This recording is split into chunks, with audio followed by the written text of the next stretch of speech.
Hola, bienvenido a Pixoguías. Somos Rodrigo y Sofía y en este video revisaremos más de 100 ejemplos de reactivo simulador como los que podrás encontrar en nuestras guías resueltas. Los reactivos son extremadamente similares a los exámenes reales EGEL Plus, por lo que podrás practicar con ejercicios de la misma dificultad. Las guías están actualizadas sin importar el año en el que veas este video, de acuerdo al proyecto Egresa de Ceneval, ya que incluimos los temas desarrollados con base en las referencias bibliográficas oficiales para la sección disciplinar y además reactivos de simulación, así como los temas desarrollados para la sección transversal y sus propios reactivos. Tanto los reactivos simulador como la guía de texto son digitales en formato PDF. La guía de texto incluye una portada, índice y los temas se encuentran desarrollados y perfectamente ordenados. Antes del desarrollo de cada área, subárea y tema, hay un globo de texto en donde se indica la referencia bibliográfica oficial propuesta por Ceneval en la cual nos basamos para el desarrollo de cada tema. De acuerdo al temario vigente de Ceneval, la guía de texto, es decir, de los temas, está contestada, desarrollada, desglosada, explicada, respondida y resuelta, pues son sinónimos. Es decir, nuestras guías contienen tanto texto para leer y estudiar como reactivo simulador en formato PDF. También debes de saber que la guía EGEL Plus puede servirte en caso de que tu opción de titulación sea por medio de experiencia laboral o EGAL, a través del Acuerdo 286, siempre y cuando la licenciatura sea compatible con esta modalidad. Este video es un muestrario en sí mismo, ya que mostramos exactamente cómo es la guía, tanto los reactivos como el texto, por lo que en caso de que solicites un muestrario, te remitiremos a este video. Las guías son digitales en formato PDF y pueden ser visualizadas en diferentes dispositivos, tales como teléfonos inteligentes smartphone, tabletas y computadoras de escritorio o portátiles, excepto Kindle. Puedes imprimir las guías si lo deseas. Para abrir los documentos, se deberá introducir una contraseña, misma que te proporcionaremos. La cantidad de reactivos de simulación para la sección disciplinar dependerá de la versión de la guía que elijas. El 100% de los reactivos contienen su respuesta correcta. Sin embargo, hay ciertas diferencias entre las diversas versiones. Versión básica contiene los temas desarrollados y 200 reactivos, con el 100% de ellos explicados. Versión deluxe contiene los temas desarrollados, 400 reactivos y 100% de ellos explicados. Versión absoluta contiene los temas desarrollados, 1000 reactivos y 100% de ellos explicados. Versión suprema contiene los temas desarrollados, 1500 reactivos y 100% de ellos explicados. Y finalmente, versión molecular contiene los temas desarrollados, 2000 reactivos y 100% de ellos explicados. Las áreas actuales a evaluarse son 1. Sistemas biológicos y herramientas analíticas. 2. Ingeniería de producción biotecnológica. Y 3. Ingeniería de los bioprocesos y caracterización del bioproducto. La dificultad de los reactivos es similar a la del examen real y el formato de los mismos en nuestras guías es idéntico al que Ceneval presenta en sus exámenes para este EGEL Plus. En este video revisaremos 100 ejemplos de reactivos por área y por formato. En la descripción de este video encontrarás el minuto exacto en donde inician los ejemplos de reactivos explicados por área y por formato. La cantidad de reactivos para la sección transversal es constante, independientemente de la versión que elijas para la sección disciplinar, con un promedio de 200 reactivos, aunque en cada actualización agregamos cada vez más. El 100% de los reactivos contienen su respuesta correcta. Las áreas, subáreas y subtemas de la sección transversal son 1. Comprensión lectora, en sus ámbitos de estudio, literario y de participación social, con identificación de información, interpretación y evaluación de la forma y el contenido. Y 2. Redacción indirecta, en sus ámbitos de estudio y de participación social, con dimensiones comunicativa, gramatical, semántica y ortográfica. Por supuesto, te agregamos una guía específica para comprensión lectora y otra guía específica para redacción indirecta. De acuerdo al proyecto Egresa de Ceneval, los instrumentos obligatorios son el cuestionario de contexto, la sección disciplinar y la sección transversal, y los instrumentos opcionales son Exprese y Proyecto I. Te enviaremos una guía específica para estos instrumentos opcionales en caso de que así lo requieras y te lo solicite tu universidad. El Exprese contempla las siguientes características.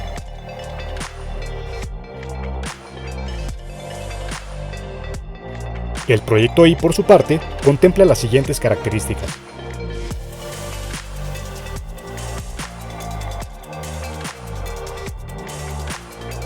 Si estás interesado o interesada en adquirir alguna de las versiones de las guías, por favor ponte en contacto con nosotros por medio de los diferentes canales de PixoGuías, WhatsApp principalmente, Telegram, Viber, correo electrónico, Messenger de Facebook y iMessage.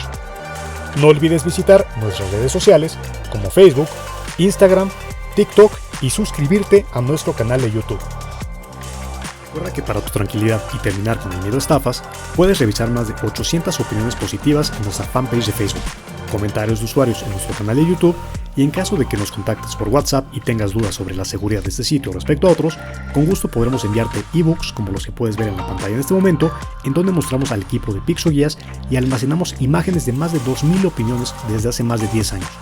Somos el único sitio del Giro que muestra quiénes son sus integrantes. Lo importante es que en todo momento te sientas seguro y tranquilo con nosotros. Debes suscribirte a nuestro canal de YouTube para que estés enterado de todas nuestras actualizaciones. Muy bien, ahora sí, revisemos los más de 100 ejemplos de reactivos. Sin más, comenzamos. Un grupo de investigadores está estudiando un gen específico en Arabidopsis thaliana, conocido por su papel en la resistencia a condiciones de sequía. Durante la investigación, notan una región del ADN rica en pares de citosina y guanina, CpG, ubicada cerca del sitio de inicio de la transcripción. Quieren entender cómo esta región podría afectar la expresión del gen. ¿Qué aspecto del código genético están investigando? A. El papel de los intrones y exones en el splicing alternativo. B. La influencia de las islas CpG en la metilación y la regulación génica.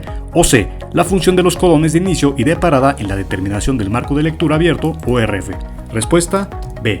La explicación o justificación es que las islas CpG son regiones del genoma donde hay una alta frecuencia de pares de bases citosina-guanina. Estas áreas son propensas a la metilación, que es un mecanismo epigenético utilizado por las células para controlar la expresión génica.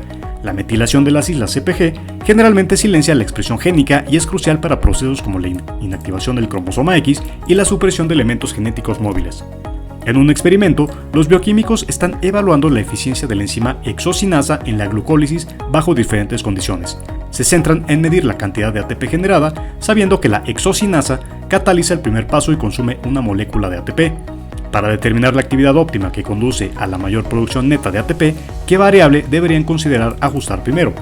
A. La concentración de sustrato, glucosa, presente en la reacción. B. La cantidad total de NADH en la célula. O C. El pH del citosol fuera de la gama normal, que es de 7.0 a 7.4. La respuesta correcta es la concentración del sustrato.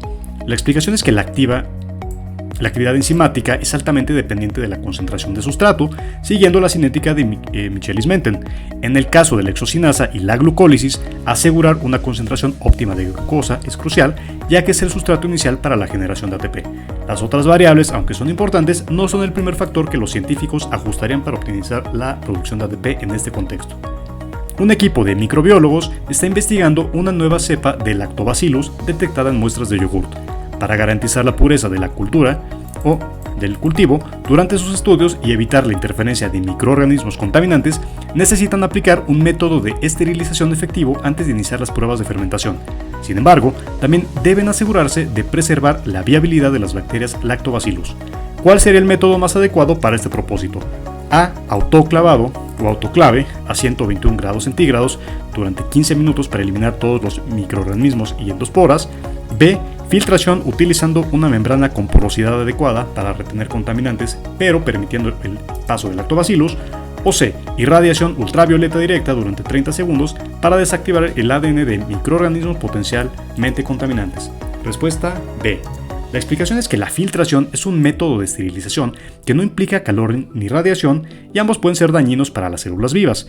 Utilizando una membrana con el tamaño de poro correcto, es posible separar eficazmente los microorganismos contaminantes del cultivo de interés, cultivo o cultura, ya que lo puedes encontrar con diferentes nombres, en este caso Lactobacillus, lo que permite su estudio en condiciones óptimas sin afectar su viabilidad o características. En un experimento avanzado, un grupo de científicos, trabajando con células eucariotas, notó una perturbación en el tráfico vesicular. Una proteína fluorescente, que típicamente señala el tránsito hacia el aparato de Golgi, se retenía inusualmente en vesículas cercanas al retículo endoplásmico. A pesar de no observar cambios en la morfología celular general ni en otras vías de transporte intracelular, este fallo específico en el sistema vesicular sugiere una anomalía a nivel molecular. Basándose en estos hechos, ¿cuál sería una hipótesis válida para explicar este fenómeno? A. Incompetencia en las proteínas G reguladoras involucradas en el reconocimiento y fusión de las vesículas transportadoras. B. Saturación de chaperonas en el retículo endoplásmico inhibiendo el plegamiento de nuevas proteínas. O C. Interferencia de microARNs en el proceso traduccional, dando lugar a la síntesis de proteínas marcadoras defectuosas. Respuesta A. La explicación es que el correcto direccionamiento de vesículas entre el retículo endoplásmico y el aparato de Golgi depende de las proteínas G reguladoras, que orquestan la función vesicular mediante la correcta señalización y reconocimiento. Vamos un poquito más rápido ya que quedan bastantes reactivos. Investigadores de una universidad en México están estudiando la resistencia a ciertos fármacos en líneas celulares cancerosas. Observan que, tras el tratamiento, las células modifican su patrón de secreción de proteínas, enviando una cantidad inusual de proteínas de señalización al espacio extracelular. Esta alteración no parece estar relacionada con la síntesis de proteínas ni con la regulación génica. Dada la especificidad del fenómeno en el contexto de la ruta secretora, ¿cuál es el mecanismo más probable detrás de esta respuesta celular? Respuesta C. Nos vamos a ir más rápido, nos vamos directo a la respuesta y la explicación.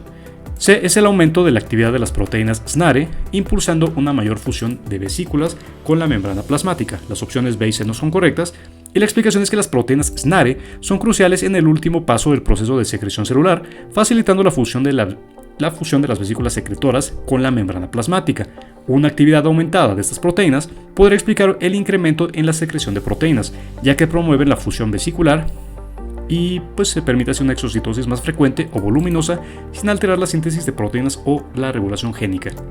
Un equipo de biotecnología observa una disminución en la tasa de proliferación celular en cultivos sometidos a estrés nutricional.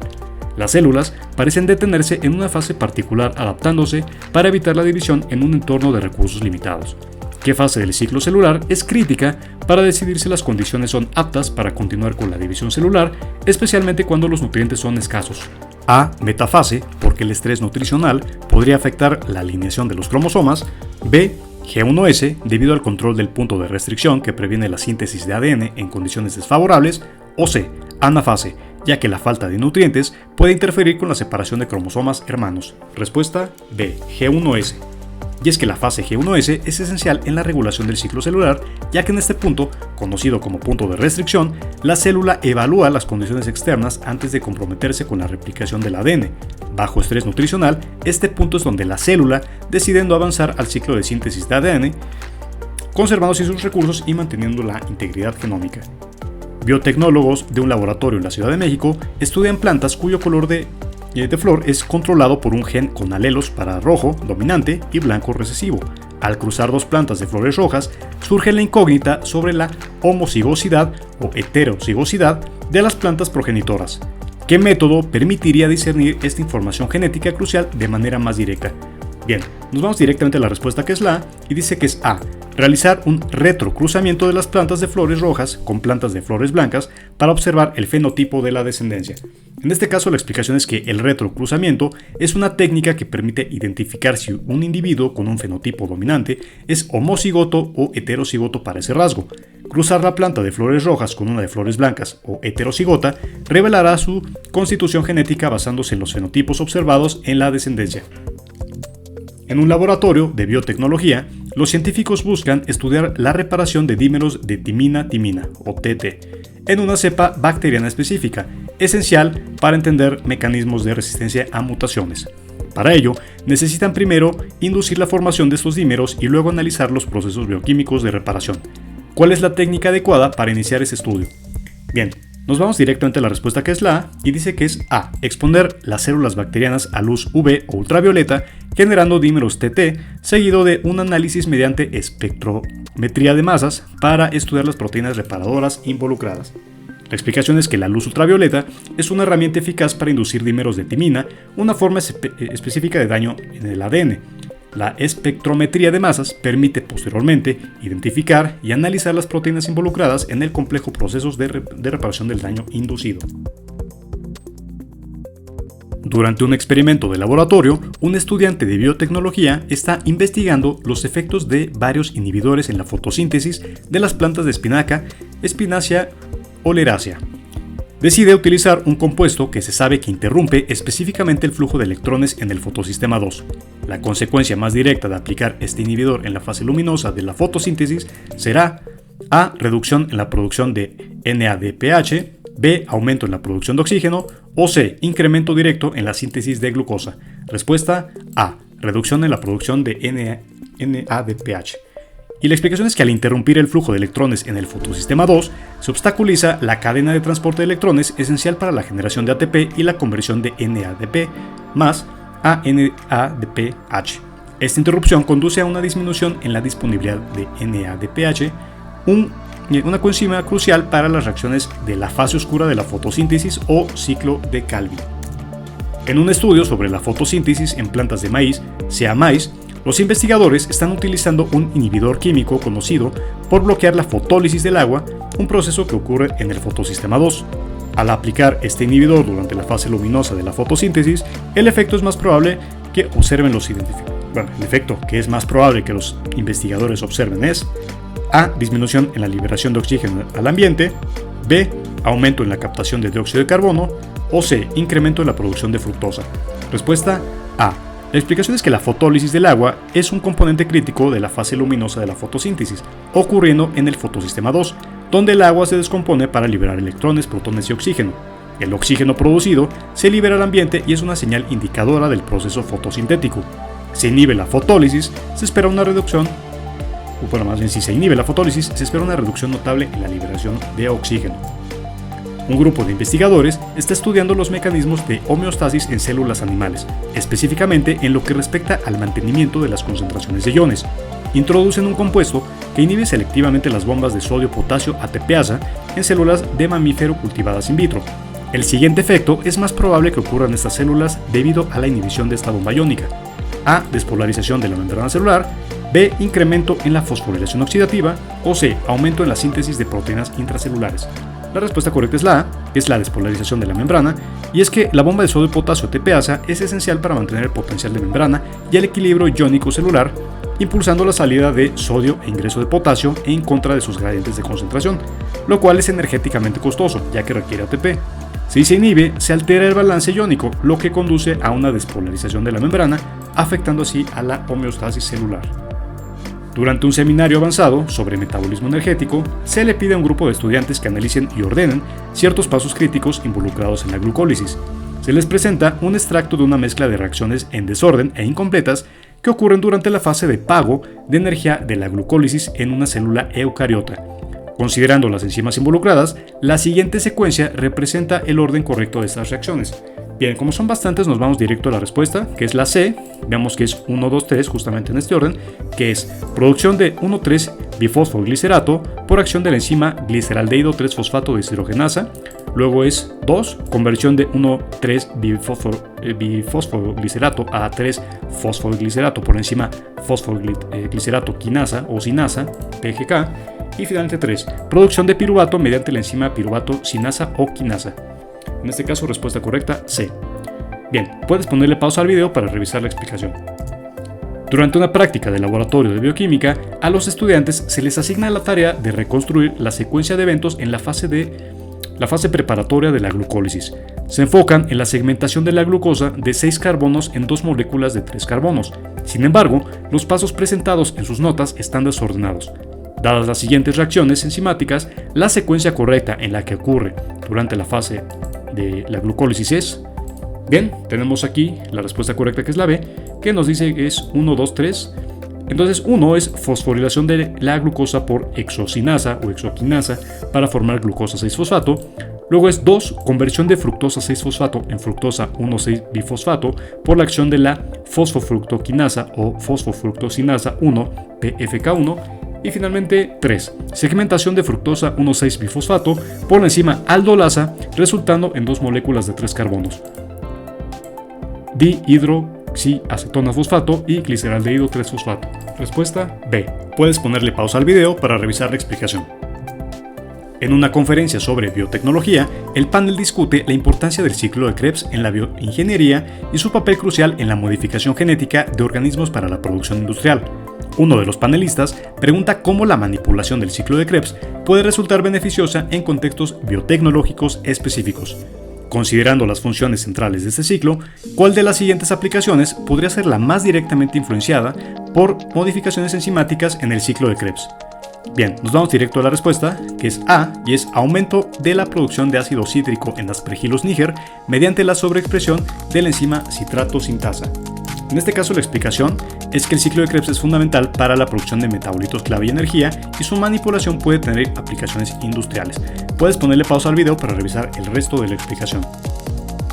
Durante un proyecto de investigación en biotecnología vegetal, se busca optimizar la producción de antioxidantes mediante la manipulación genética de la ruta de las pentosas fosfato en plantas. El equipo de investigación se centra en la fase oxidativa, donde la glucosa 6-fosfato se oxida, generando NADPH y ribosa 5-fosfato. Considerando las enzimas involucradas en esta fase, la estrategia que podría ser la más efectiva para aumentar la producción de NADPH y por ende reforzar la capacidad antioxidante de la planta es respuesta B, sobreexpresión de la glucosa 6-fosfato deshidrogenasa para aumentar la oxidación de la glucosa 6-fosfato. Las opciones A y C no son correctas. La explicación la puedes ver al ponerle pausa al video. En un experimento de laboratorio, se estudia la reacción catalizada por una enzima que convierte el sustrato A en producto B. Los datos iniciales muestran que la concentración de A es de 2 mol litro y la energía libre de Gibbs, justamente indicado por este símbolo que es delta G grados, es de menos 30 kJ mol para la reacción. Al alcanzar el equilibrio, se determina que la concentración de B es de 3 mol litro. Con estos datos, la energía libre de Gibbs para la reacción en las condiciones del experimento delta G es de A menos 10 kJ mol, B 0 kJ mol o C 10 kJ mol. Respuesta correcta B. Como pueden venir muchos reactivos de este tema, vamos a revisar cómo se llega a la respuesta correcta. La explicación es que la energía libre de Gibbs se puede calcular utilizando la ecuación que vemos a continuación, que es el delta G menos el delta G grado más RT por el logaritmo Q, donde delta G grado es la energía libre estándar de Gibbs, R es la constante de los gases, que es 8.314 joules mol K, T es la temperatura en Kelvin y Q es el cociente de reacción. En el equilibrio, delta G es 0 y Q es igual a la constante de equilibrio KEQ. Sin embargo, en condiciones que no son de equilibrio, como en este experimento, antes de que se alcance el equilibrio, delta G no es 0, dado que la reacción es exergónica, o sea, el delta G grado es negativo y la concentración del producto B es mayor que la del sustrato A. Se deduce que la reacción ha procedido hacia la formación del producto, pero aún no ha alcanzado el equilibrio, lo que indica que delta G debe ser negativo y menor que delta G grado, en este caso menos 10 kJ mol, mostrando que la reacción es espontánea y aún tiene potencial para continuar hasta que se alcance el equilibrio. Respuesta correcta, A. En una empresa biotecnológica, los investigadores están trabajando en la caracterización completa de las variantes genéticas en pacientes con una enfermedad degenerativa rara. Buscan un enfoque que les permita analizar simultáneamente la expresión de miles de genes, identificar variantes genéticas específicas y entender las complejas redes de interacción entre proteínas. El enfoque ómico, que sería más apropiado para este análisis integral, es que justamente ese es un tema muy preguntado en el examen. Bueno, nos pone las opciones A, metabolómica, para estudiar los perfiles metabólicos únicos de los pacientes, B, genómica y transcriptómica, para el análisis exhaustivo de variantes genéticas y la expresión génica, o C, proteómica, para analizar exclusivamente las estructuras de las proteínas involucradas. La respuesta correcta es la B. Y justamente es la genómica y transcriptómica más adecuada para un estudio comprensivo que requiere el análisis de variantes genéticas y la expresión genética en enfermedades. La genómica se utiliza para estudiar la secuencia completa de ADN, identificando variantes genéticas que podrían estar asociadas con la enfermedad, mientras que la transcriptómica analiza los niveles de ARN mensajero en las células, permitiendo a los investigadores comprender qué genes están activamente expresándose y en qué niveles. Un laboratorio de biotecnología está explorando nuevas terapias génicas para trastornos metabólicos raros utilizando herramientas de edición genética. El equipo desea emplear una técnica que permita una edición precisa del genoma, minimizando las mutaciones fuera del objetivo y posibilitando la corrección dirigida de mutaciones puntuales. Están considerando las técnicas avanzadas de las ciencias ómicas y de edición de genes. De las siguientes, la estrategia que sería la más adecuada para este propósito es: A. Empleo de la técnica CRISPR-Cas9, clásica para la destrucción indiscriminada de secuencias genéticas defectuosas. B. Implementación de CRISPR-Cas9 con la homología dirigida HDR para la corrección precisa de mutaciones específicas. O C. Aplicación de secuenciación de ARN de célula única para identificar expresiones génicas anómalas. Respuesta B. La explicación la puedes ver al ponerle pausa al video. Las siguientes reacciones forman parte del ciclo de Krebs. El primer paso inicia con la formación de citrato, reacción que es catalizada por la enzima citrato sintasa. Ordene las reacciones posteriores que participan en su regulación para dar continuidad al proceso. Nos vamos directamente a la respuesta, que es la B, y veamos que iniciamos con el 3, que es formación de isocitrato por acción de la enzima aconitasa. 2. Formación de alfa-cetoglutarato, donde participa la enzima isocitrato deshidrogenasa. 1. Formación de succinato, catalizada por la enzima succinato-teonasa. 4. Formación de fumarato, donde está involucrada la enzima succinato deshidrogenasa. Y finalmente 5. Formación de succinil-CoA o succinil-coenzima A. Y dióxido de carbono, la enzima que interviene en esta reacción es la alfa-cetoglutarato deshidrogenasa. Respuesta B. Las siguientes reacciones forman parte de la glucólisis. El primer paso inicia con la fosforilación de la glucosa a glucosa 6-fosfato por la enzima hexoquinasa. Ordene las reacciones posteriores que participan en su regulación para dar continuidad al proceso. Nos vamos a la respuesta, que es la A, y nos dice que primero es 5. Isomerización de glucosa 6-fosfato a fructosa 6-fosfato por la enzima fosfoglucosa isomerasa. Posteriormente es 1. Transformación de fructosa 6-fosfato a fructosa 1,6-bisfosfato catalizada por la enzima fosfofructoquinasa. Posteriormente es 2. Formación de dihidroxiacetona fosfato de HAP a partir de fructosa 1-bisfosfato. Luego es 3. Transformación de 3-fosfoglicerato a 2-fosfoglicerato por acción de la enzima fosfoglicerato mutasa. Y finalmente 4. Formación de piruvato y producción de ATP a partir de fosfoenolpiruvato, donde está involucrada la enzima piruvato quinasa o piruvato sinasa. Respuesta A. Las siguientes reacciones forman parte de la ruta de las pentosas fosfato.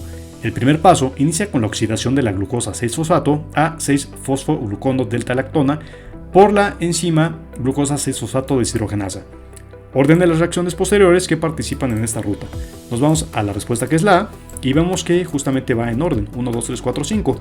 1. Transformación de 6-fosfoglucono-delta-lactona a 6-fosfogluconato por la enzima lactonasa. 2. Formación de ribolosa 5-fosfato y producción de dióxido de carbono a partir de 6-fosfogluconato por la enzima 6-fosfogluconato deshidrogenasa. 3. Isomerización de ribolosa 5-fosfato a ribosa 5-fosfato por la enzima ribosa 5-fosfato isomerasa. 4. Transformación de ribosa 5-fosfato a gilulosa 5-fosfato por la enzima ribosa 5-fosfato epimerasa. Y 5. Formación de fructosa 6-fosfato y glucosa 6-fosfato a partir de eritrosa 4-fosfato y gilulosa 5-fosfato respectivamente. Respuesta A. Las siguientes vías metabólicas son cruciales para la síntesis de biomoléculas esenciales en el cuerpo humano. Orden de las vías metabólicas, en este caso anabólicas, según la secuencia en que se activarían desde el inicio de la síntesis de biomoléculas a partir de una molécula de glucosa. Bien, la opción correcta es la B, y nos dice que primero es 2, vía de las pentosas fosfato, generación de ribosa 5-fosfato para la síntesis de nucleótidos. 1. Vía de la gluconeogénesis, síntesis de glucógeno a partir de glucosa 6-fosfato. 4. Vía de la síntesis de ácidos grasos, producción de ácidos grasos a partir de acetil-CoA. 5. Vía de la síntesis de proteínas, traducción de ARN mensajero a proteínas en ribosomas. Y 3. Vía de la desoxirribosa 5-fosfato, producción de precursores de lípidos y terpenos. Respuesta B. En este caso, la explicación la puedes ver aquí, puedes ver exactamente por qué iniciamos con la vía de las pentosas, luego vía de la gluconeogénesis, vía de la síntesis de ácidos grasos, de proteínas y finalmente de desoxirribosa 5-fosfato. Prácticamente el orden propuesto refleja una progresión lógica en la que la glucosa se utiliza primero para producir biomoléculas esenciales o nucleótidos, y luego para almacenamiento como el glucógeno y ácidos grasos, y finalmente para la producción de lípidos y terpenos más complejos. Las siguientes reacciones forman parte de la glucogenólisis, el proceso catabólico en el cual el glucógeno se descompone para liberar moléculas de glucosa a glucosa 6-fosfato. Orden de las reacciones según la secuencia en que se activarían desde el inicio de la degradación de una molécula de glucógeno. En este caso la respuesta correcta es la B. Y bueno, pues tenemos un orden casi perfecto. Dice que es 1. Liberación de glucosa 1-fosfato de las unidades de glucosa en la cadena de glucógeno por enzima glucógeno-fosforilasa. 2. Conversión de glucosa 1-fosfato a glucosa 6-fosfato por enzima fosfoglucomutasa. 3. Remoción de las ramificaciones de glucógeno por enzima llamada enzima de branching o desramificadora. O 4-alfa de glucanotransferasa. 5. Remoción de las ramificaciones finales de glucógeno por la enzima alfa-1,6-glucosidasa. Y 4. Liberación de glucosa libre en el hígado por la enzima glucosa 6-fosfatasa. La explicación pues justamente la puedes ver al ponerle pausa al video. Las siguientes reacciones forman parte de la lipólisis, el proceso catabólico en el cual los triglicéridos almacenados en los adipocitos se descomponen para liberar ácidos grasos y glicerol. Orden de las reacciones según la secuencia en que se activarían desde el inicio de la degradación de un triglicérido. Bien, nos vamos a la respuesta que es la A. Justamente vemos que la secuencia va en orden, 1, 2, 3, 4, 5. Te dejamos este reactivo para que le puedas poner pausa al video y lo puedas analizar por tu cuenta y pues en el ritmo que tú lo desees. Las siguientes reacciones forman parte de la beta-oxidación, el proceso catabólico en el cual los ácidos grasos se descomponen en la mitocondria para formar acetil-CoA o acetilcoenzima A. Orden de las reacciones según la secuencia en que se activarían desde el inicio de la degradación de un ácido graso. En este caso vemos que la respuesta correcta es la A. También la respuesta correcta nos dice que es un orden perfecto, 1, 2, 3, 4, 5, así que te dejamos este reactivo para que le pongas pausa al video y puedas revisarlo. La explicación la puedes encontrar justamente aquí. Muy bien, este reactivo es el que viene en tu guía gratuita descargable por parte de Ceneval. Vamos a analizarlo y dice así: a partir de las siguientes estructuras, identifique la relación correcta entre estructuras y los tipos de biomoléculas. En este caso nos ponen varias estructuras y las biomoléculas. Bien, aquí podemos ver exactamente cuáles son estas estructuras. Nos ponen lípido, carbohidrato, base nitrogenada y aminoácido. Aquí, bueno, pues es muy sencillo. Prácticamente aquí vemos que esta estructura es lo que viene siendo un aminoácido. Aquí en el 2 parecería que es un lípido. Posteriormente 3 es una base nitrogenada. Y 4 parece ser que es un carbohidrato. Entonces la respuesta correcta justamente sería esa. Seguimos adelante. Durante una conferencia en el Instituto Tecnológico de Monterrey se discute sobre las aplicaciones de la biotecnología en el diagnóstico de enfermedades genéticas. Se solicita a los asistentes que relacionen los subtemas con las respectivas herramientas y conceptos. En este caso, la respuesta correcta es la A. Entonces es 1A, 2B, 3C, 4D. Dice que el subtema de bioquímica y metabolismo pues bueno, se relaciona con el ciclo de Krebs, biología celular y genética con división celular y mitosis, 3. Microbiología con cultivo de bacterias en medios selectivos y 4. Biología molecular e ingeniería genética con técnicas de PCR.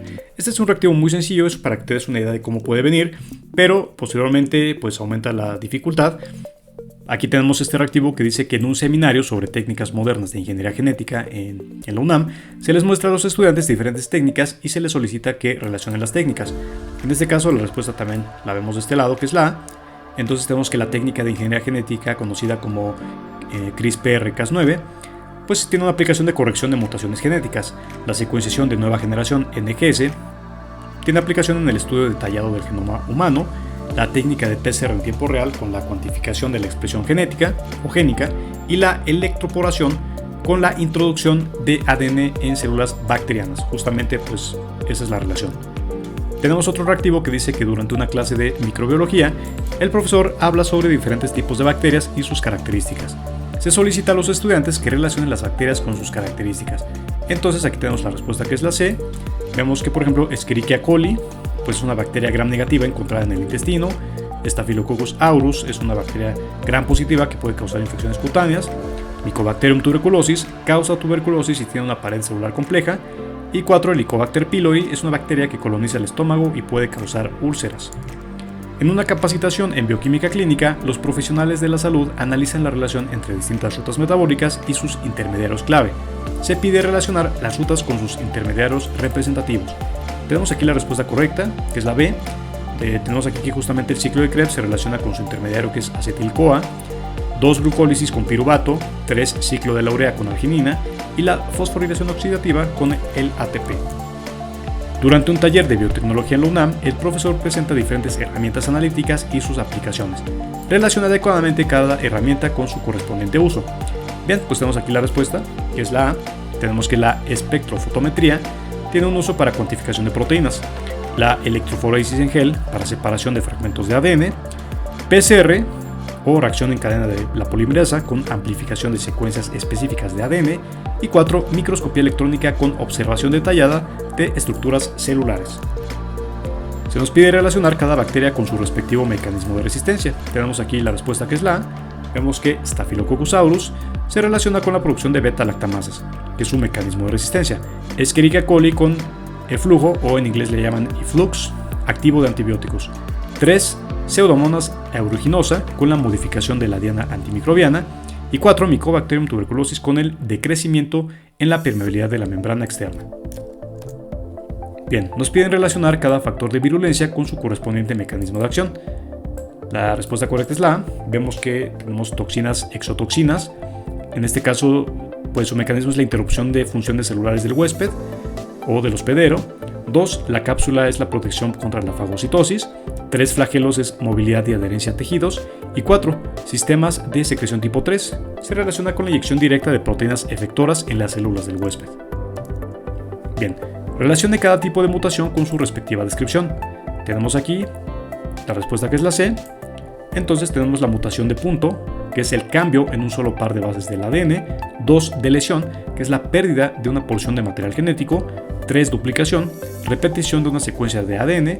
Y 4. Traslocación, reordenamiento entre cromosomas no homólogos. Respuesta C. Durante la producción industrial de ácido láctico mediante la fermentación por Lactobacillus rhamnosus, se busca alcanzar una concentración final de 90 gramos litro en el bioreactor de 1500 litros. Sin embargo, al alcanzar 50 gramos litro de ácido láctico, se observa una disminución significativa en la tasa de producción.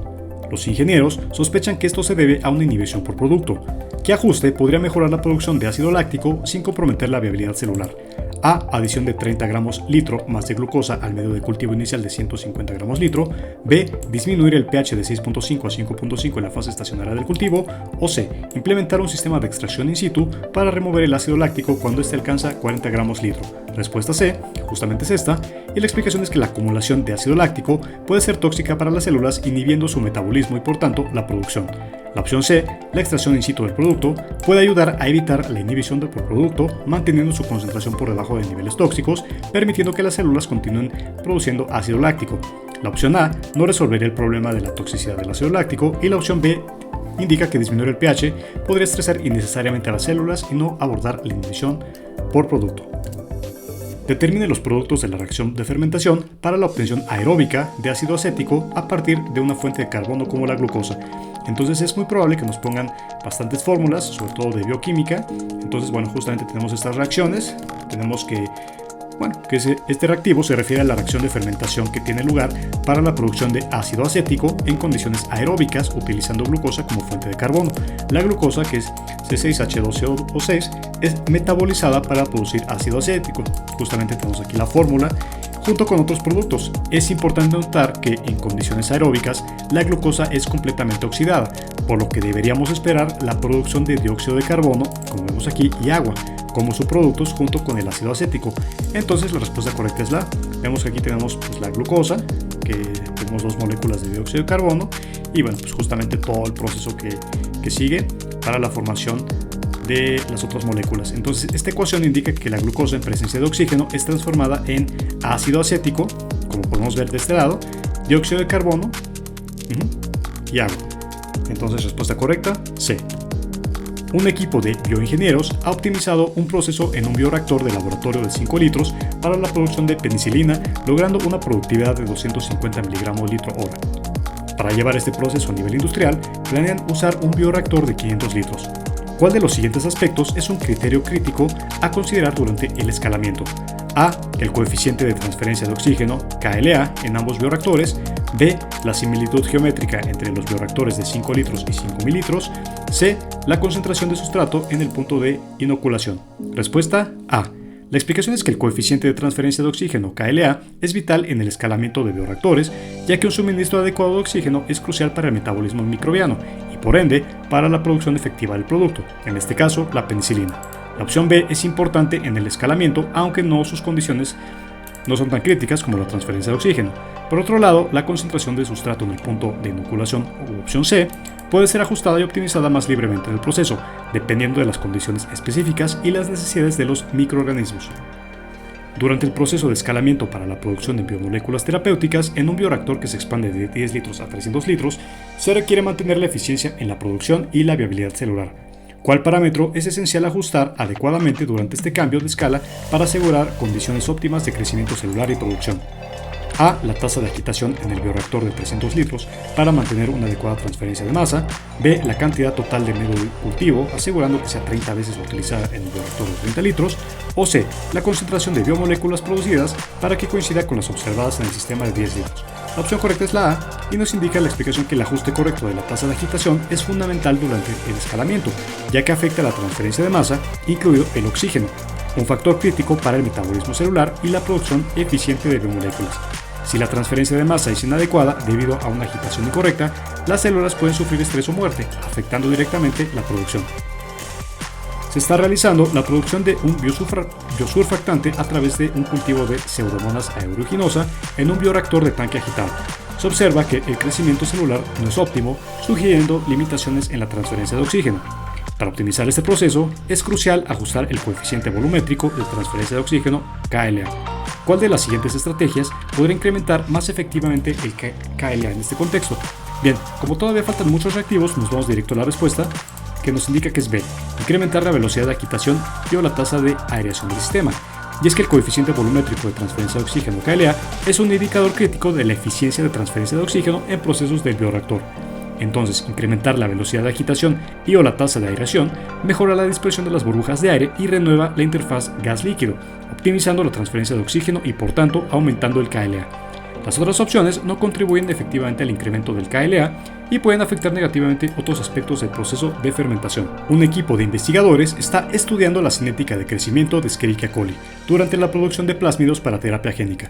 Realizan mediciones a intervalos regulares, registrando tanto la densidad celular como la concentración de sustrato y producto. Se desea determinar la fase específica de crecimiento en la que la tasa de crecimiento de coli es más alta y cómo esto influye en la producción de plásmidos. ¿Qué característica de la cinética microbiana debe observarse más detenidamente? Nos vamos directamente a la respuesta y nos indica que es B, la tasa específica de crecimiento mu durante la fase exponencial. Y es que la tasa específica de crecimiento mu durante la fase exponencial es crucial en la cinética microbiana, ya que indica el periodo en el que las células están duplicándose a la máxima velocidad posible, lo que es fundamental para la producción eficiente de compuestos como plásmidos en este contexto. En esta fase, los recursos son abundantes y E. coli puede expresar los plásmidos de interés a tasas óptimas, lo que resulta vital para las aplicaciones en terapia génica. Durante la fermentación de Saccharomyces cerevisiae, ingenieros buscan optimizar un bioreactor de lecho fluidizado. Necesitan ajustar la relación altura-diámetro, actualmente de 2 a 1, para maximizar la producción de etanol, que está a 30 gramos litro, sin comprometer la viabilidad celular. ¿Qué acción es más adecuada considerando la influencia de la geometría de los parámetros cinéticos? En este caso, la respuesta correcta es la A, que nos dice que cambiar la relación altura-diámetro a 3 a 1 para mejorar la transferencia de oxígeno y la retención de células. Y es que haciendo este cambio, pues es algo estratégico para la transferencia de oxígeno y retención celular, impactando directamente los parámetros cinéticos y la producción de etanol. Este ajuste optimiza la transferencia de masa y la eficiencia del proceso, superando los beneficios de las demás modificaciones propuestas, como reducir la relación altura-diámetro 1.5 a 1, o pues mantener la relación constante y solo aumentar la presión interna en un 5%. ¿Cuál de las siguientes técnicas se utiliza en ingeniería biotecnológica para la inserción de un gen de interés en un plásmido bacteriano? Bien, A. Electroforesis en gel de agarosa, B. Reacción en cadena de polimerasa PCR o C. Transformación bacteriana. Justamente esa es la respuesta y la explicación es que la transformación bacteriana es una técnica que se utiliza en ingeniería biotecnológica para introducir un plásmido que contiene un gen de interés en bacterias. Una vez que las bacterias han sido transformadas con el plásmido, pueden producir la proteína codificada por el gen de interés, lo que es esencial en la producción biotecnológica de proteínas recombinantes. Las otras opciones, como la electroforesis en gel y PCR, son técnicas que se utilizan para analizar y amplificar el ADN, mientras que el Western blot se utiliza para detectar proteínas específicas en una muestra. Al escalar un proceso biotecnológico desde el laboratorio hasta la producción a gran escala, es fundamental considerar varios parámetros para garantizar la eficiencia y eficacia del proceso. Estos criterios son esenciales para asegurar que el rendimiento del proceso a gran escala sea predictivo y consistente con lo observado a escala de laboratorio.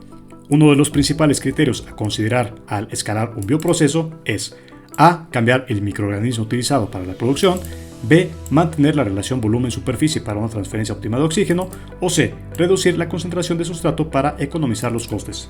Respuesta B. Y es que mantener la relación volumen-superficie adecuada es esencial durante el escalamiento de bioprocesos para asegurar una transferencia de oxígeno eficiente y consistente a través de las diferentes escalas. Una adecuada transferencia de oxígeno es crucial para la mayoría de los procesos aeróbicos, ya que puede influir en la tasa de crecimiento de los microorganismos y en la producción del compuesto deseado. Cambiar el microorganismo utilizado o reducir la concentración de sustrato no son prácticas estándar durante el escalamiento y pueden tener efectos negativos en el rendimiento del proceso. En la producción biotecnológica, uno de los principales procesos para obtener productos de interés es la fermentación, y durante ese proceso el medio de cultivo, el oxígeno y la temperatura son esenciales para la producción eficiente. La fermentación, llevada a cabo por microorganismos, convierte los sustratos en productos específicos en un bioreactor. Un aspecto crucial en la operación óptima del bioreactor es A. El mantenimiento de condiciones estériles para evitar contaminaciones, B. La inclusión de inhibidores para frenar el crecimiento microbiano, o C. La reducción de la temperatura por debajo del punto óptimo para conservar energía. La respuesta correcta es la A y nos dice que el mantenimiento de condiciones estériles para evitar contaminaciones o estériles es esencial para evitar la contaminación de un bioreactor, ya que la contaminación puede interrumpir el proceso de fermentación y reducir la calidad y cantidad del producto deseado. Durante un experimento de fermentación en un bioreactor, se observó que en la fase exponencial, la concentración de biomasa duplicaba su valor cada 2 horas. Si en la misma fase se aplicaba la ecuación de Monod para la cinética de crecimiento y se considera que la concentración de sustrato no es limitante, entonces la constante de crecimiento específico mu de los microorganismos en esta fase es, punto 346, pues justamente tenemos menos hora, a punto 693 menos hora, o C, 1.386 menos hora. Justamente, se pone así porque son las unidades que se están utilizando para este cálculo. Entonces tenemos aquí la explicación, y es que la constante de crecimiento específico mu en la fase exponencial de crecimiento microbiano se puede determinar utilizando la siguiente fórmula, que es mu igual a logaritmo por 2 entre TD, donde TD es el tiempo de duplicación. Dado que el tiempo de duplicación se proporciona como 2 horas, al sustituir la ecuación obtenemos justamente esto. Entonces, pues ya que sustituimos aquí el 2, nos da, que es punto 693. Por lo tanto, la constante de crecimiento específico es esta. Así que la respuesta correcta es la B.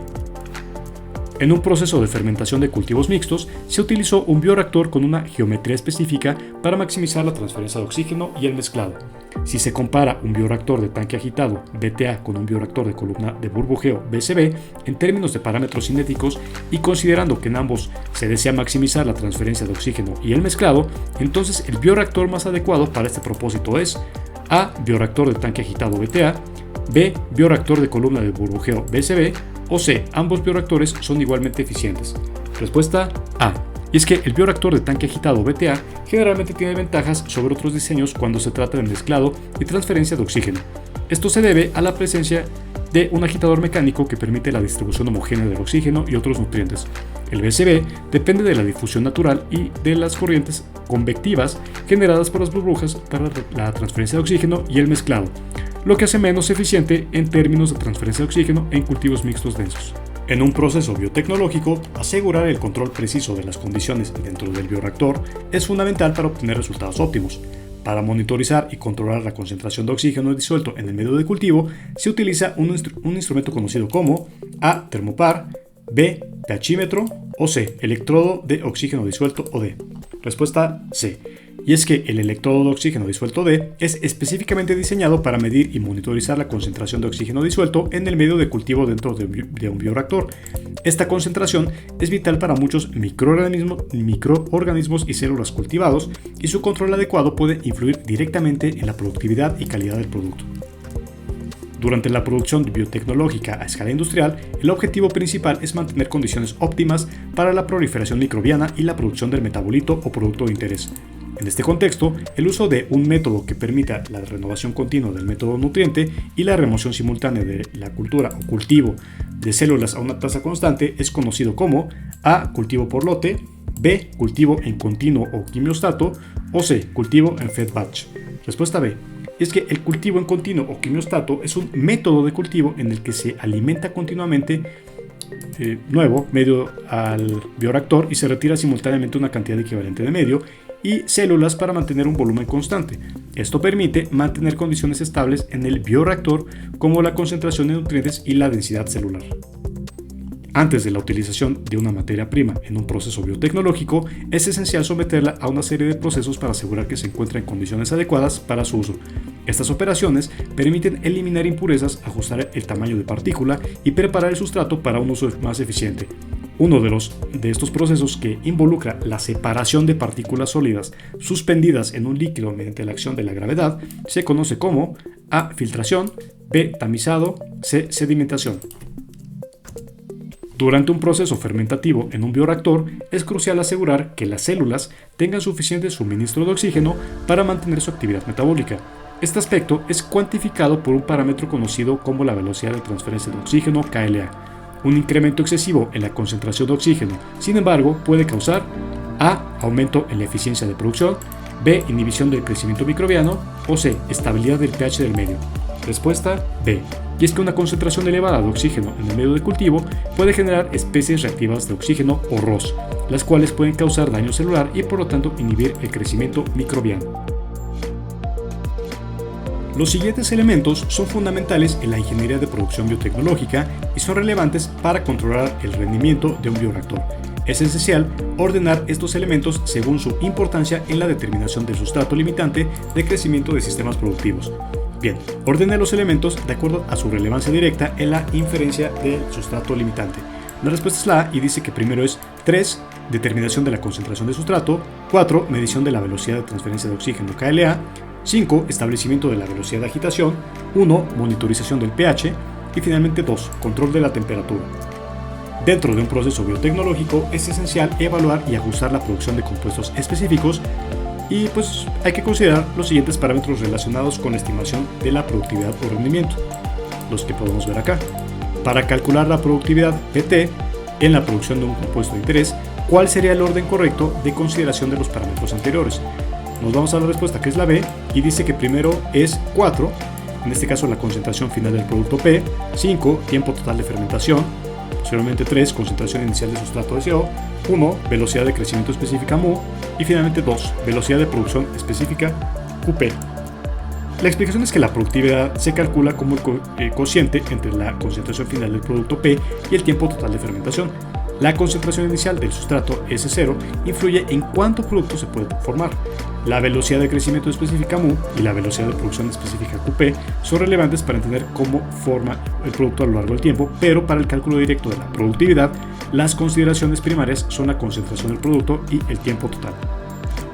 En la producción biotecnológica a escala industrial, los métodos de cultivo juegan un papel crucial para lograr un crecimiento microbiano óptimo y la producción de compuestos de interés. Considerando los siguientes sistemas de cultivo, ¿cuál de las siguientes es el orden correcto de los sistemas de cultivo según su complejidad y capacidad para controlar y optimizar el proceso de producción? La respuesta es la B y nos dice que es 1, 2, 4, 5, 3. 1. Cultivo en lote. 2. Cultivo en lote alimentado o fed batch. 4. Cultivo en lote con recirculación. 5. Cultivo en dos fases. Y 3. Cultivo continuo. Respuesta B. Y la explicación la puedes ver aquí al ponerle pausa al video. Dentro de un bioreactor, la geometría y diseño del impulsor influyen directamente en los parámetros cinéticos del sistema. A partir de las siguientes afirmaciones relacionadas con los impulsores y su influencia, ¿cuál es el orden correcto de las afirmaciones que son verdaderas respecto a la relación entre los parámetros cinéticos y geometrías de los impulsores? La respuesta es la B y es 1, 3, 4. En este caso, bueno, parece ser que más bien es un reactivo tipo selección de elementos y de ordenamiento también. Entonces no hay que elegir todos, sino los más importantes nos piden y además en orden, o sea, es un reactivo mixto. Son muy poco probable que los pregunten, pero aún así se pueden preguntar. Entonces, de acuerdo a la respuesta que da C, es 1. Los impulsores de tipo Rushton son ideales para aplicaciones que requieren altos niveles de cizallamiento. Luego es el 3, que es los impulsores de paleta inclinada, son adecuados para suspensión de células y aireación en cultivos de alta densidad. Y finalmente 4, la eficiencia de transferencia de oxígeno es mayor en impulsores de tipo Rushton comparados con impulsores de hélice. Respuesta C. Durante el escalamiento de un bioreactor de laboratorio en una producción de escala industrial, ciertos criterios deben ser seguidos en una secuencia lógica para asegurar la eficiencia y reproducibilidad del proceso. Ordene los siguientes pasos basándose en el correcto procedimiento de escalamiento. Bien, tenemos aquí la respuesta que es la B y nos dice que primero es 3, establecer la misma concentración de inóculo para el bioreactor industrial que en el laboratorio. 4, asegurarse de que la relación volumen-superficie del bioreactor sea similar en ambas escalas. 1, ajustar el volumen de trabajo del bioreactor industrial con base en la densidad del cultivo. 5. Evaluar y mantener el número de Reynolds constante para asegurar una geometría de flujo similar. Y 2. Mantener constante la velocidad lineal del gas para asegurar una adecuada transferencia de oxígeno. La explicación la puedes ver aquí al ponerle pausa al video. En el proceso de fermentación, varios elementos juegan un papel crítico para asegurar un óptimo crecimiento microbiano y producción de compuestos de interés. Ordene los siguientes elementos según su incorporación típica en el proceso de establecimiento de un cultivo fermentativo. Nos vamos a la respuesta que es la B y vemos que es 4-2-1-3-5. 4. Esterilización del medio y del fermentador para evitar contaminaciones. 2. Adición de fuentes de nitrógeno y carbono al medio de fermentación. 1. Ajuste del pH del medio a un valor óptimo para el microorganismo. 3. Inoculación del medio con la cepa microbiana seleccionada. Y 5. Monitorización de la concentración de oxígeno disuelto y ajuste de la agitación. Cuando se estudia la cinética microbiana, diversos parámetros se utilizan para describir la tasa de crecimiento y la dinámica de las poblaciones microbianas en un cultivo. Ordene los siguientes parámetros desde la fase más temprana hasta la más tardía en un cultivo típico en un bioreactor. Bien, la respuesta es la A y vemos que primero es 4. Fase lag, periodo de adaptación del microorganismo al medio de cultivo. 1. Tiempo de duplicación, tiempo necesario para que la población se duplique. 2. Velocidad específica de crecimiento mu, tasa de crecimiento por célula. 5. Fase exponencial, periodo máximo de crecimiento microbiano. 3. Fase estacionaria, periodo en el que el crecimiento se detiene debido a la limitación de nutrientes. Durante un taller sobre ingeniería bioquímica en la Universidad de Guadalajara, se explica la importancia de los bioreactores y su diseño. Se solicita a los participantes que relacionen cada tipo de bioreactor con su característica principal. En este caso la respuesta es la A y vemos que tenemos el bioreactor de lote. Entonces este tiene característica de carga de nutrientes y microorganismos al inicio y nos añaden y retiran durante el proceso. El bioreactor continuo, nutrientes añadidos y productos retirados continuamente. El bioreactor semicontinuo, se cargan y retiran sustancias en intervalos, por eso es semicontinuo. Y el bioreactor de lecho empacado, material soporte para inmovilizar células o enzimas. Respuesta A. En una conferencia en el Instituto Politécnico Nacional, los especialistas discuten sobre los sistemas de cultivo y sus aplicaciones. Se les pide a los asistentes que relacionen cada sistema con su descripción. En este caso tenemos la respuesta que es la A, y bueno, vemos que 1 es cultivo sumergido, con B, células cultivadas en un medio líquido. 2, cultivo en superficie, el microorganismo crece en la superficie del medio líquido. 3, cultivo en suspensión, células o partículas en movimiento dentro del líquido. Y 4. D. Cultivo en lecho fluidizado, partículas sólidas suspendidas en un fluido ascendente. Durante una capacitación en la Universidad Autónoma de Nuevo León sobre parámetros cinéticos en bioreactores, se analiza la velocidad de reacciones en sistemas biológicos. Se solicita a los asistentes que relacionen cada parámetro con su definición. Entonces tenemos aquí la respuesta que es la A, y tenemos aquí la velocidad específica de crecimiento, que es la tasa de crecimiento de un microorganismo por unidad de tiempo y biomasa. 2. Rendimiento, proporción de biomasa o producto formado por sustrato consumido. 3. Coeficiente de mantenimiento, cantidad de sustrato consumido por biomasa para mantener la actividad celular sin crecimiento. Y 4. Velocidad de sustrato, tasa de consumo de sustrato por unidad de tiempo y biomasa. Durante una presentación en la Universidad de Chihuahua sobre ingeniería de bioreactores, se explicó la importancia de los diferentes tipos de agitación en un bioreactor. Se solicitó a los estudiantes que relacionaran cada tipo de agitador con su principal ventaja. La respuesta es la C y vemos que tenemos el agitador de paletas que es adecuado para líquidos viscosos, agitador de hélice que proporciona un flujo axial en líquidos de baja viscosidad. 3. Agitador de turbina, versátil y eficiente en la mayoría de las aplicaciones. Y 4. Agitador de ancla, ideal para mezclar líquidos de alta viscosidad. En un seminario en la Universidad Tecnológica de Monterrey, los expertos discuten sobre los distintos sistemas de cultivo y sus diferencias. Se les pide a los participantes que relacionen cada sistema con su característica definitoria. La respuesta es la A, y vemos que el cultivo batch se realiza en ciclos y no se alimenta ni extrae durante su operación. El cultivo fed batch se alimenta con sustrato adicional durante la operación. El cultivo continuo es el medio de cultivo que se alimenta y extrae de manera continua. Y el cultivo de pulso es en el que el sustrato se añade en incrementos discretos en lugar de continuamente. Durante una clase práctica en la Universidad de Sonora, se estudian parámetros cinéticos de reacciones en bioreactores. Se les pide a los estudiantes que relacionen cada término con su correspondiente definición. Entonces la respuesta es la B, y vemos que la cinética de primer orden es la velocidad de reacción que es directamente proporcional a la concentración del sustrato. La cinética de orden 0 o de cero orden es la velocidad de reacción, es cuando la velocidad de reacción es independiente de la concentración del sustrato. La cinética de Michaelis-Menten describe la velocidad de reacción en función de la saturación enzimática, y el coeficiente de difusión indica la velocidad a la que un soluto se mueve debido a una diferencia en la concentración. Durante una conferencia en la Universidad de Guadalajara se discuten técnicas avanzadas de producción biotecnológica. Se solicita a los presentes que relacionen cada sistema de cultivo con una característica principal. Te dejamos este reactivo para que hagas tú el match. Justamente aquí está la respuesta correcta. Seguimos adelante. En una empresa biotecnológica se está escalando un proceso de purificación para un bioproducto específico después de su producción en un bioreactor. El proceso involucra la ruptura celular, seguida de varias etapas de separación, incluyendo centrifugación y filtración con membranas. El objetivo es recuperar y purificar un enzima intracelular, y se pide al equipo de ingeniería que optimice el proceso de escalado considerando costos, eficiencia y la calidad del producto final. Dados los siguientes parámetros de operación para un lote de 2000 litros, volumen celular después de la centrifugación 500 litros, concentración de la enzima en las células 0.8 gramos litro, recuperación de enzima en la ruptura celular 75%, concentración final deseada de enzima 3.0 gramos litro. Se solicita proponer ajustes en el proceso de separación y concentración para alcanzar la concentración deseada de enzima y estimar los costos asociados con estos cambios. ¿Cuál de las siguientes acciones podría mejorar la eficiencia del proceso de recuperación y concentración de la enzima y cómo afectaría esto al costo del proceso? Bien, aumentar la fuerza G durante la centrifugación, lo que puede incrementar la recuperación de células y por ende la enzima, pero también aumentar el costo energético.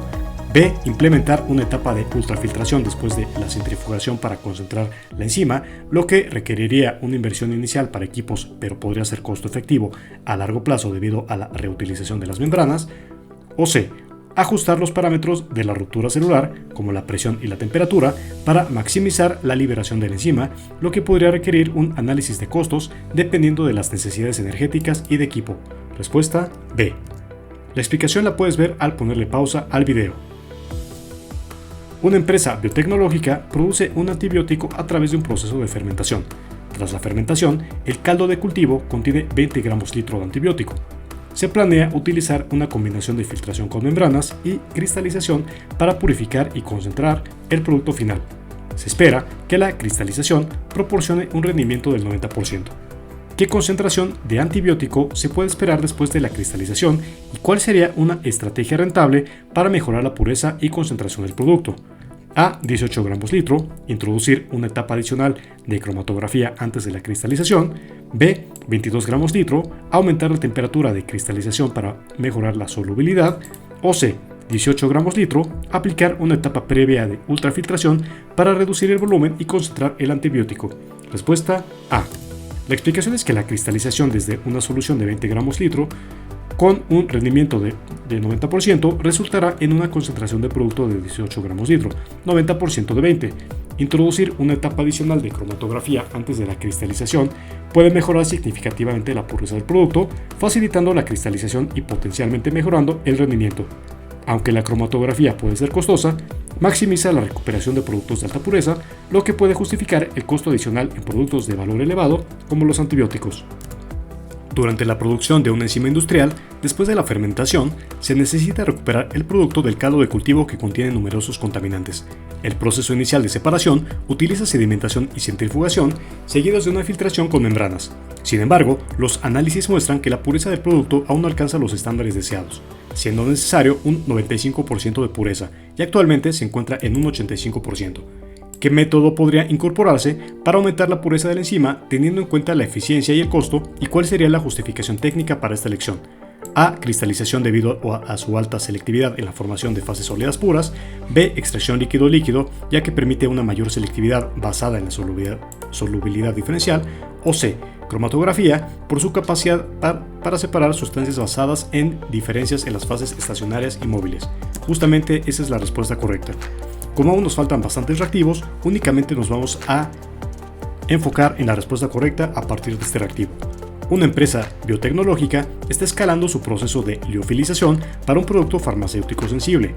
Durante las pruebas piloto, observan que el producto final presenta una degradación significativa, lo que sugiere una posible inestabilidad durante el proceso de secado. El objetivo es asegurar la máxima retención de la actividad biológica del producto.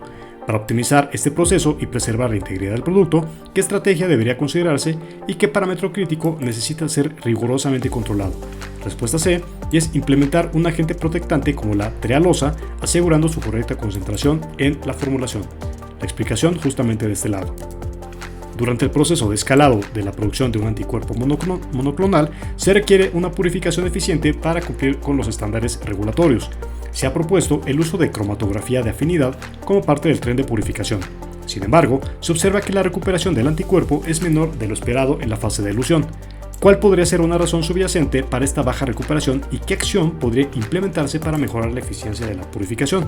La respuesta es la A, y dice que el tapón de elución puede no estar reduciendo adecuadamente la afinidad del anticuerpo por el ligando, por lo que sería conveniente ajustar el pH o la concentración de sal del tampón.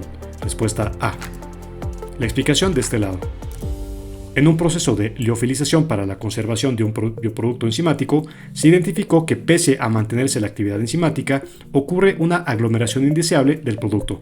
Se sabe que la formulación del vial antes de la liofilización incluye un buffer a pH 7, sacarosa como crioprotector y cloruro de sodio. ¿Qué estrategia se podría implementar para mejorar la calidad del producto final, evitando la aglomeración sin comprometer la actividad enzimática? Respuesta B.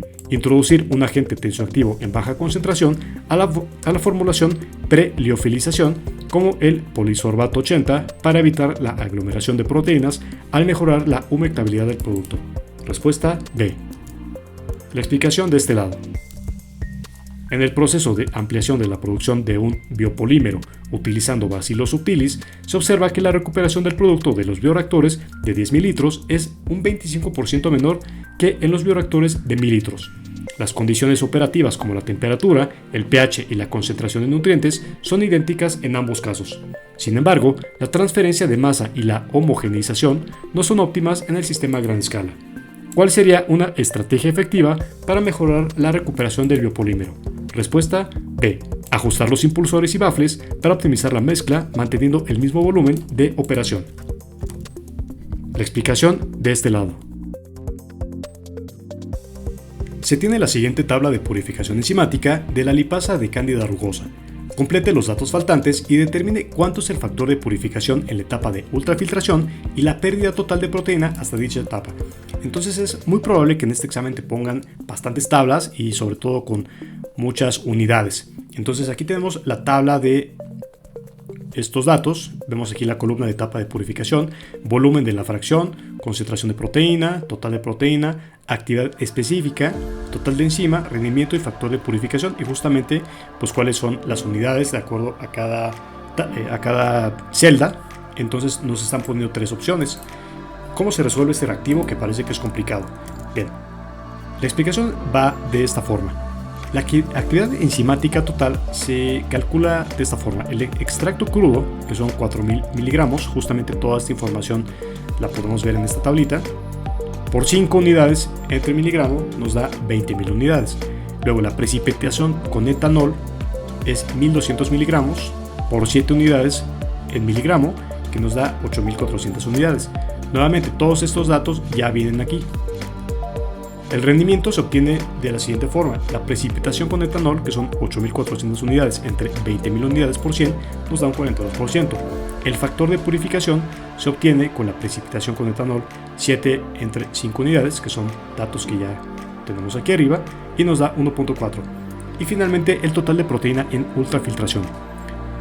Vamos a asumir que la concentración de proteína después de la ultrafiltración es de 6 miligramos mililitro, y esto es un dato que necesitaremos para continuar, pero lo supondremos para fines de este ejemplo. Entonces tenemos 50 mililitros por 6, que es un ejemplo, entre mililitros son 300 miligramos. La actividad enzimática en ultrafiltración son 300 miligramos por 15 y nos da 4.500 unidades. Y el factor de purificación en ultrafiltración es 15 entre 5 y 3.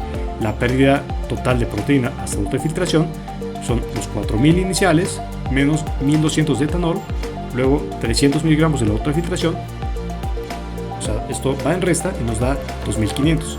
Entonces justamente esa sería la respuesta, la B, que es el factor de purificación en ultrafiltración de 3 con pérdida total de proteína de 2.500. Bien, justamente este es el reactivo que nos propone Ceneval en su guía gratuita descargable. Vamos a resolverlo. Dice que se tiene la siguiente tabla de purificación enzimática de la proteasa de Aspergillus niger, donde el factor de purificación faltante es de tantas veces, mientras que la pérdida de proteína total fue de el tanto por ciento. Entonces es un reactivo muy similar. Usualmente Ceneval te va a dar las fórmulas, como puedes ver en este caso. Aquí vemos una tabla muy similar a la que vimos en el reactivo previo, y bueno, pues nos están pidiendo que estos numeritos los llenemos aquí y acá. Entonces, ¿cómo se resuelve esto? Bien, pues primero la imagen muestra una tabla de purificación enzimática de la proteasa de Aspergillus niger, y pues si la entendemos de esta forma, vemos que tenemos la etapa de purificación, volumen de la fracción, concentración de proteína, total de proteína, actividad específica, total enzima, rendimiento y factor de purificación. Justamente son los datos que están en estas columnas. Entonces hay que hacer varios cálculos. Primero, el factor de purificación para la etapa de filtración en gel. Se nos dio una fórmula, justamente las que puedes ver de este lado, que usualmente te las va a proporcionar Ceneval, pero si no, pues estudias también. Entonces se obtiene muy similar al reactivo que hicimos previamente. Puedes ponerle pausa al video para revisar con calma. Entonces justamente este valor que se obtiene primero no aparece en la tabla porque es algo que hicimos aquí. Luego calculamos la pérdida total de proteína, que ya lo tenemos aquí después de hacer la operación. Y bueno, pues vemos que aquí lo más cercano, ya después de hacer las operaciones, es la respuesta, que es 7 y 98. Entonces el 7 vendría aquí, o sea que la purificación faltante es de 7 veces, mientras que la pérdida de proteína total fue del 98%, que es bastante. Entonces respuesta correcta, A. Bien, tenemos aquí un reactivo muy parecido. Te dejamos este reactivo para que lo practiques. Te recuerdo, te pueden venir muy parecidos, muchas tablas, pero no te apures, no te preocupes, porque justamente en las guías vienen bastantes ejemplos. Bien, en un proceso de purificación de una enzima proteolítica producida por Aspergillus oryzae, se elige la cromatografía de afinidad como un método de separación. Antes de la cromatografía, se necesita liberar la enzima de las células fúngicas. Después de considerar la ruptura celular, se decide emplear la lisis osmótica por ser menos dañina que la enzima o para la enzima objetivo. Sin embargo, se deben optimizar los parámetros para maximizar la liberación de la enzima, manteniendo su actividad. El parámetro que debería ser la prioridad para ser optimizado en la lisis osmótica para asegurar la efectividad del proceso es, bien, B, la concentración de la solución hipotónica. Y la explicación la puedes encontrar aquí al ponerle pausa al video. En el proceso de ampliación de la producción de un biopolímero utilizando Bacillus subtilis, se observa que la recuperación del producto de los bioreactores de 10.000 litros es un 25% menor que los bioreactores de 1.000 litros. Las condiciones operativas como la temperatura, el pH y la concentración de nutrientes son idénticas en ambos casos. Sin embargo, la transferencia de masa y la homogenización no son óptimas en el sistema a gran escala.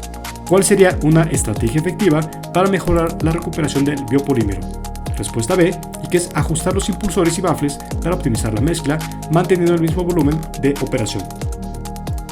La explicación la encuentras aquí al ponerle pausa al video. En un proceso de liofilización, para la conservación de un bioproducto enzimático, se identificó que pese a mantenerse la actividad enzimática, ocurre una aglomeración indeseable del producto. Se sabe que la formulación del vial antes de la liofilización incluye un buffer a pH 7.0, sacarosa como crioprotector y cloruro de sodio. ¿Qué estrategia se podría implementar para mejorar la calidad del producto final, evitando la aglomeración sin comprometer la actividad enzimática? En este caso, la respuesta correcta es la B, y dice que introducir un agente tensioactivo en baja concentración a la formulación pre-liofilización, como el polisorbato 80, para evitar la aglomeración de proteínas al mejorar la humectabilidad del producto. La explicación justamente al ponerle pausa al video. Después de un proceso de purificación, se obtienen los siguientes datos: concentración inicial de proteínas, 0.5 mg/ml, concentración final de proteínas, 5 mg/ml, actividad enzimática inicial de 100 unidades mililitro y actividad enzimática final de 800 unidades mililitro. Ordene los siguientes pasos para calcular el rendimiento y el factor de purificación. Respuesta C, nos vamos aquí. Primero es calcular el factor de purificación utilizando la relación entre la actividad final y la inicial. 4. Establecer el rendimiento usando la relación entre las concentraciones finales e iniciales de la proteína. 2. Determinar el rendimiento utilizando la relación entre la actividad enzimática final e inicial. Y 3. Calcular el factor de purificación usando la relación entre las concentraciones finales e iniciales de la proteína. Respuesta C. La explicación la puedes encontrar aquí al ponerle pausa al video. Durante la etapa de downstream en la producción biotecnológica, diversos pasos se llevan a cabo para purificar y obtener el bioproducto deseado. Ordene los siguientes parámetros de operación desde el inicio hasta el final de un proceso típico de downstream. En este caso, la respuesta correcta es la C, y vemos que primero es 2. Filtración para separar biomasa y medio de cultivo. 1. Lisis celular o liberación del producto intracelular. 4. Precipitación mediante el cambio de pH o la adición de sales. 3. Cromatografía de afinidad para purificación específica del producto. Y 5. Ultrafiltración para concentrar el producto. Puedes ponerle pausa al video para que veas exactamente cuál es la explicación y cómo es que se correlaciona nuestra respuesta correcta con el proceso. En el diseño de un proceso biotecnológico se considera la implementación de un tren de separación para purificar un producto biológico. Para determinar el costo total de dicho tren de separación, se deben tener en cuenta ciertos parámetros. Ordene los siguientes pasos al estimar el costo de operación de un tren de separación. Tenemos que la respuesta correcta es la A, y nos dice que primero empezamos con 5. Evaluación del costo de adquisición de los equipos. 1. Estimación del costo de los reactivos y consumibles. 2. Estimación de los costos asociados con la mano de obra y el personal. 3. Evaluación del consumo energético y estimación del costo asociado. Y 4. Cálculo de los costos de mantenimiento y reemplazo de equipos. Respuesta A. Usted está desarrollando un proceso biotecnológico para la producción de un compuesto de interés. Como parte del proceso, es esencial identificar y cuantificar el producto, y nos piden ordenar las siguientes técnicas analíticas basándonos en la aplicación desde la identificación preliminar hasta la confirmación detallada del producto. La respuesta correcta es la A, y nos dice que primero es 2. Espectrofotometría ultravioleta visible, UV-Vis. 4. Espectroscopía infrarroja IR. 3. Cromatografía líquida de alta resolución, HPLC. 1. Espectroscopía de resonancia magnética nuclear, RMN. Y 5. Espectrometría de masas, MS. Justamente encuentras la explicación aquí abajo. Dentro del proceso de producción de una proteína recombinante, se ha llegado a la etapa de lisis celular para liberar el producto del interior de las células bacterianas. Seleccione la secuencia correcta de pasos para realizar la lisis celular utilizando un método combinado enzimático y químico. Bien, la respuesta es la A, y justamente va así: 1, 2, 3, 4, 5. Primero es 1. Centrifugación de las células para formar un pellet. 2. Resuspensión del pellet en tampón con agentes reductores. 3. Incubación con lisosima. 4. Adición de detergentes no iónicos. Y finalmente 5. Zonificación para asegurar una lisis completa. Respuesta A. La explicación la encuentras aquí abajo. Se quiere implementar un proceso de purificación de una proteína terapéutica utilizando primero una ultrafiltración seguida de una cromatografía. Para ello, es necesario realizar algunos cálculos y escalamientos. Organice la secuencia correcta de pasos para justamente resolver este reactivo. Respuesta C. Veamos que primero es 3. Calcular el flux de filtrado utilizando la ecuación de Darcy. 1. Determinar la superficie de la membrana de ultrafiltración necesaria basándose en el flux deseado. 2. Establecer las condiciones iniciales de la cromatografía a pequeña escala. 4.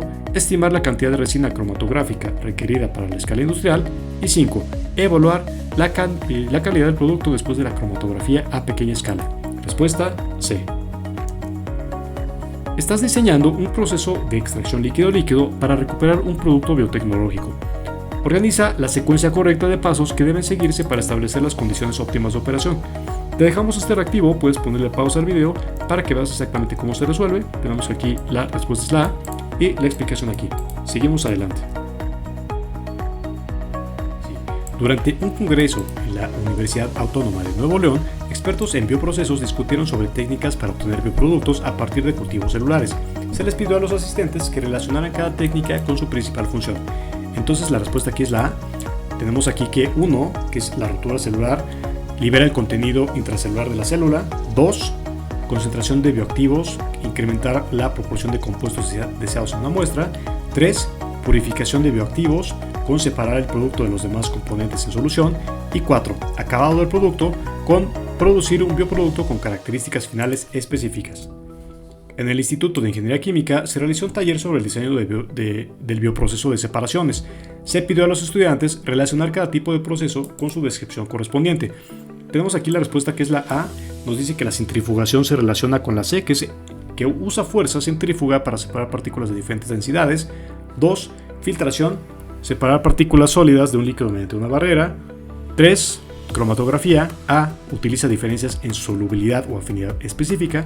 Y 4, electroforesis, con D, que mueve partículas cargadas a través de un gel bajo un campo eléctrico.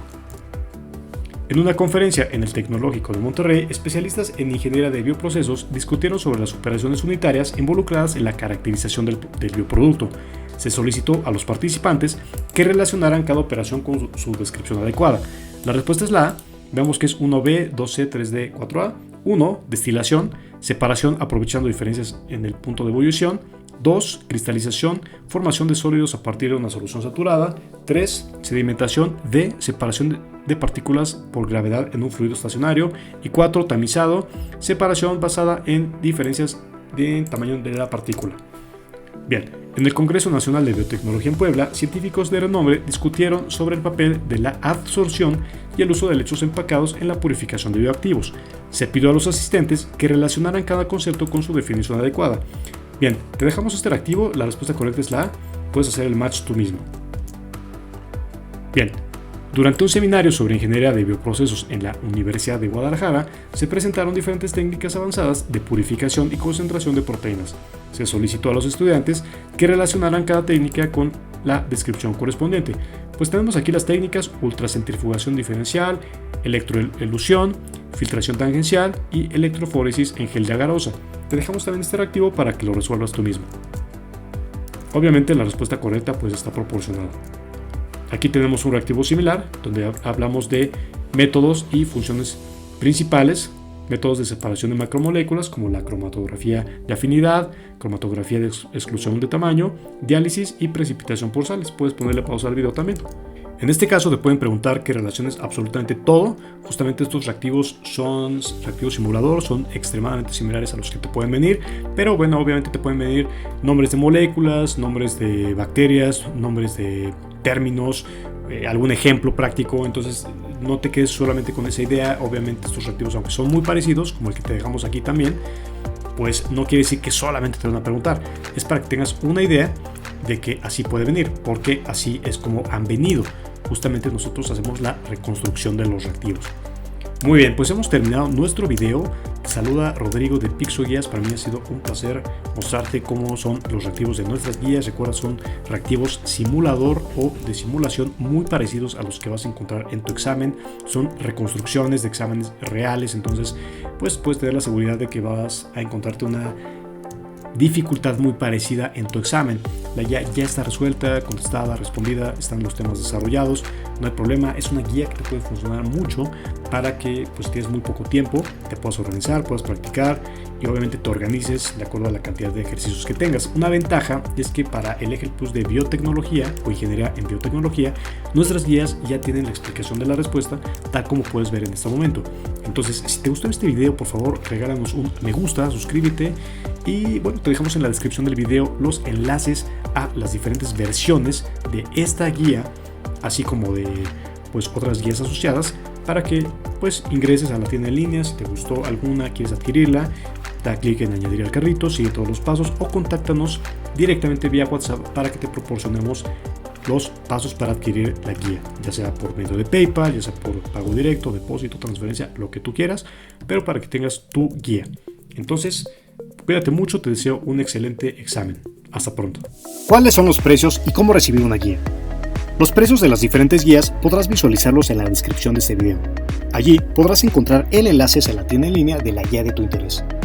Además de los precios, encontrarás las características y diferencias entre cada una de ellas, formas de pago y tiempo de envío, el cual es generalmente inmediato tu correo electrónico, siempre y cuando nos envíes tu comprobante vía WhatsApp o fanpage de Facebook. Puedes hacer tu pago en nuestra tienda en línea a través de tarjeta de débito, tarjeta de crédito o PayPal las 24 horas. No es necesario crear una cuenta. O si lo prefieres, puedes hacer tu pago a través de depósito bancario de 8 de la mañana a 4 o 5 de la tarde, dependiendo del banco, pago en Practicajas las 24 horas del día o depósito en tienda de conveniencia, Oxxo o 7-Eleven, de 8 de la mañana a 8 de la noche. Si lo prefieres, puedes realizar transferencia interbancaria a cualquier hora. PixoGuías está disponible las 24 horas, los 7 días de la semana, sin importar si es un día festivo o es madrugada.